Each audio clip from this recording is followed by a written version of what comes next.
Click muna natin yung link sa baba. Tapos, click natin yung registered. Kasi wala pa tayong account. Ayan. Fill upan natin yung phone number. Sa taas, tsaka sa baba. Confirm natin kung tama yung contact number, kung same sila.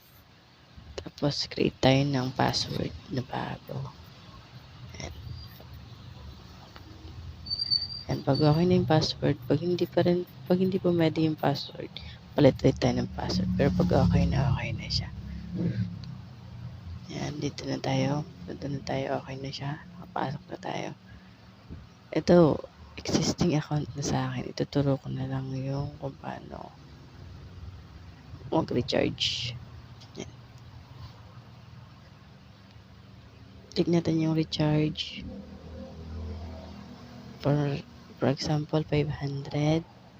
Click natin yung 500. Tapos, GCash yung pinakauna. Tapos, okay, recharge. Punta tayo sa GCash number natin. Lagay lang natin yung GCash number natin or kung sino may family member natin na may GCash. Ayan. Sample. Ito yung GCash niya.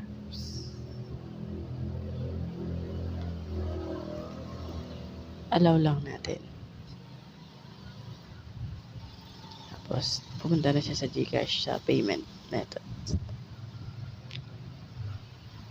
Ayan. Mag-open muna yung GCash. Tapos, diretso na siya sa payment. Ayan. Sample.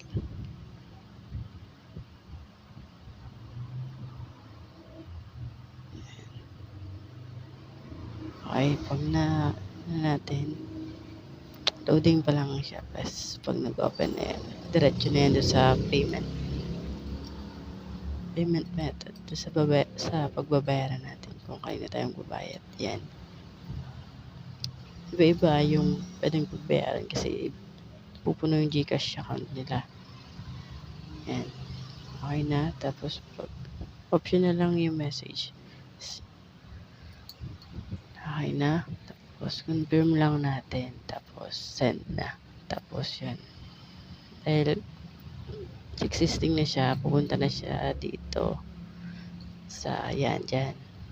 Dyan pupunta yung 500 na recharge natin. Tapos, yan. Pag mag-rent na tayo ng generator, yan. Pili lang tayo kung anong gusto natin generator. Yan, mga promo yan ngayon dahil anniversary nila. Yan.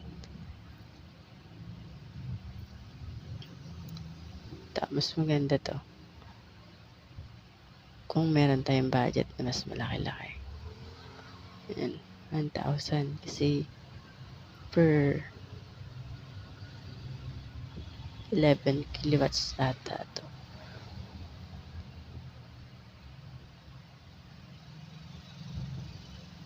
And sample, yan yung gusto nating i-rent. So, okay na siya. Pag na-rent na natin, click na yung rent. Punta tayo sa history. Makikita natin dun yung kung ano yung mga generator na ni-rent natin. Yan. Yung mga contract. Yan yung contract na generator na ni-rent natin. Kung ilan yung days lang. Pwede natin silang i-rent hanggang dun lang. Tapos mag-i-end yung contract. Yan.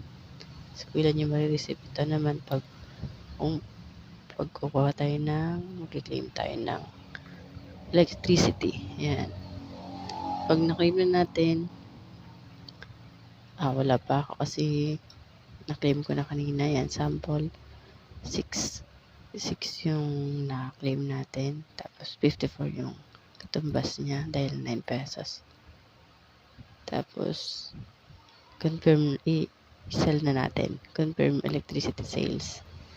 Yan. Tapos, pag na-confirm na yan, wala pa. Kunyari, meron na yan. Ito yung mga mga electricity ko na claim. Yan. Yung electricity, yan, dito mapupunta sa 230 na balance. Yan, pupunta yan. Yan, may balance sa withdrawal naman. Ganito gagawin. Click the withdraw. Yan.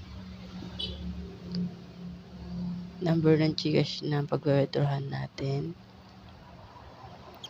Kunyari yan.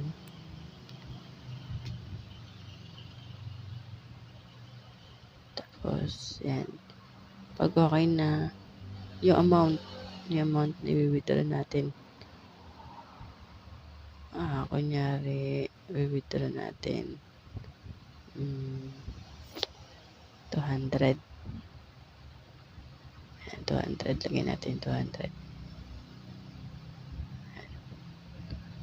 Kasi may may charge na 10% tax. Yan. Pag okay na siya, yan. Click lang natin yung withdraw now. Tapos na siya, withdraw na siya. Tapos hintayin na natin dumating sa Gcash natin. Yan. Yun lang yung process. Parang nasa 5 minutes lang yung process. Meron na tayong kita sa isang araw. Ganun lang kabilis. Extra income, kumbaga. Pero dun sa mga newbie, sa unang registered natin, meron tayong cashback. Parang 5% ata. Pag first recharge yan. Tapos, pag susunod sa next na recharge, wala na siyang cashback. Tapos, yan, sa mga bago, mayroon tayong mga tinatawag na mga free. Sa task, click lang natin yung may account. Hanapin natin yung task. Dun sa task, nandun yung mga free na pwede nating mag-claim. Panonoorin lang natin yung video. Yan, sali lang tayo sa group. Join lang tayo. Download ng apps. Yan, panoodin lang natin yung mga video.